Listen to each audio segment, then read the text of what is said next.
दोस्तों, पिछले श्लोक में श्री कृष्ण अर्जुन को यह बता रहे थे कि यह आत्मा सभी के शरीर में रहता है, इसलिए तुम्हारा शोक करना उचित नहीं है।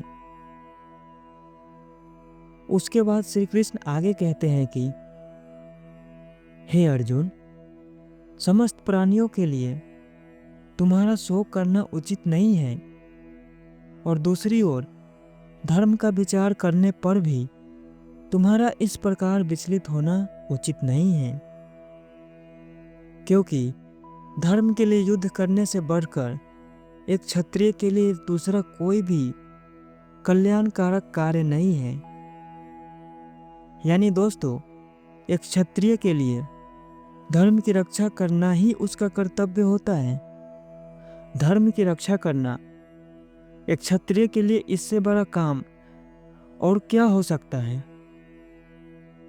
श्री कृष्ण अर्जुन को यही तो समझा रहे हैं कि अर्जुन, अगर तुम ही युद्ध नहीं करोगे तो कैसे चलेगा। हे पार्थ, स्वर्ग के खुले हुए ऐसे द्वार को भाग्य से क्षत्रिय लोग ही प्राप्त करते हैं, इसलिए ऐसे मौके को हाथ से जाने मत दो। यहाँ पर श्री कृष्ण युद्ध को खुला हुआ द्वार बता रहे हैं।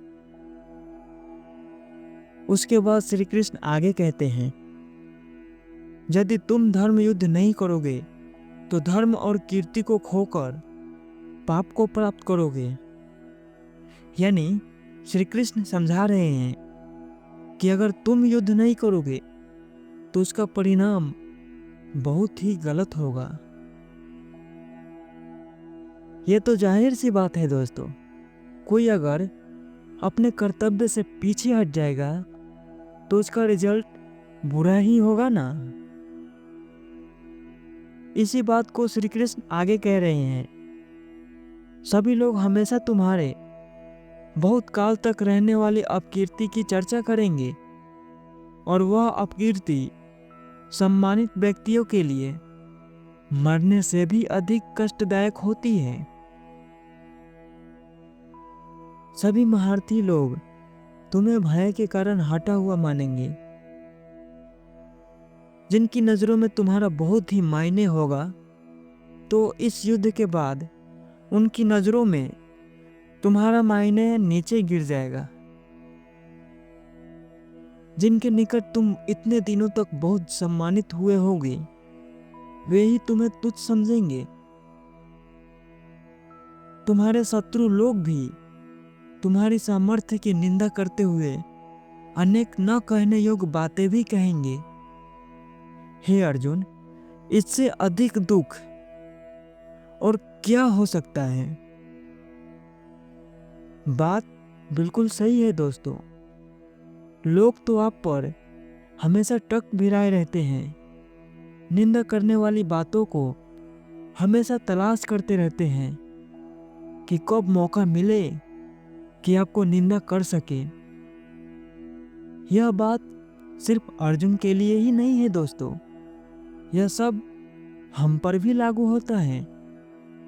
अगर हम लोग अपने कर्तव्य से पीछे हट जाएंगे, अपने कामों को, अपने जिम्मेदारियों को नहीं निभाएंगे, तो यह उचित बात नहीं है। भला खुद से ही अपने शत्रुओं के लिए निंदा करने की मौका क्यों देना। इससे अच्छा हम मर ना जाए, क्योंकि निंदा वाली बात आपको जीते जी मार डालेगी। जब तक जीवन रहेगी तब तक यह बात याद आती रहेगी। इसलिए तो दोस्तों, श्री कृष्ण कह रहे हैं कि इससे बड़ा दुख और क्या ही होगा। उसके बाद श्री कृष्ण आगे कहते हैं, हे कुंती नंदन, युद्ध में मारे जाने पर तुम स्वर्ग प्राप्त करोगे, या जीतने पर तुम पृथ्वी पर राज करोगे। इसलिए बेफिक्र होकर तुम युद्ध के लिए खड़े हो जाओ। सुख दुख, लाभ हानि और जय पराजय को समान समझते हुए तुम युद्ध के लिए तैयार हो जाओ, इस प्रकार तुम्हें पाप नहीं लगेगा। यानी दोस्तों, जब आप अपने चैलेंज में सब कुछ लगा देते हैं तो उसमें आप हार जाते हैं या जीत भी जाते हैं तो ज़्यादा अफसोस नहीं होता है, क्योंकि आपने अपना सब कुछ लगा दिए हैं। सब कुछ लगाने के बाद हार भी हो जाती है तो उतना अफसोस नहीं होता है। श्री कृष्ण आगे कहते हैं, हे पार्थ, अब तक मैंने तुम्हें सांख्य योग के बारे में बता रहा था, किंतु अब मैं तुम्हें भक्ति योग के बारे में बताने जा रहा हूँ। इस ज्ञान को प्राप्त करने पर तुम इस संसार से हमेशा हमेशा के लिए मुक्त हो जाओगे।